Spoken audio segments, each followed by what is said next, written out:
ఎన్నో రకాల వ్యక్తులు వస్తూ ఉంటారు. కొందరు మనతోనే ఉండిపోతే ఇంకొందరు దూరమైపోతారు. కొందరు మంచివాళ్లుంటే కొందరు చెడ్డవాళ్లుంటారు. కానీ మనం ఎప్పుడూ ఈ చెడ్డ వ్యక్తులు మన జీవితంలోకి వచ్చినా ఆ సమయాన్నే నిందిస్తూ ఉంటాం. మనకు చెడు అనుభవాలు పంచుతారని, బాధపడతారని, ఆందోళన కలిగిస్తారని మనం ఎప్పుడు వారిని అనరాని మాటలు అంటూ ఉంటాం. కానీ ఎందుకు?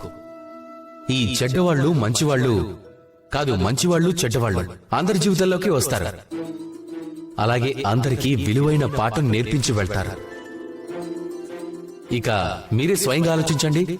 జీవితంలో మొట్టమొదటిసారిగా మీరు నిప్పుని ముట్టినప్పుడు అప్పుడు మీరు ఈ పాఠం నేర్చుకున్నారు, నేను నిప్పుకి కొంచెం దూరంగా ఉండడం మంచిది అని. కానీ మెల్లమెల్లగా ఆ నిప్పుని నియంత్రణలో ఎలా ఉంచడం మంచిదో నేర్చుకున్నారు.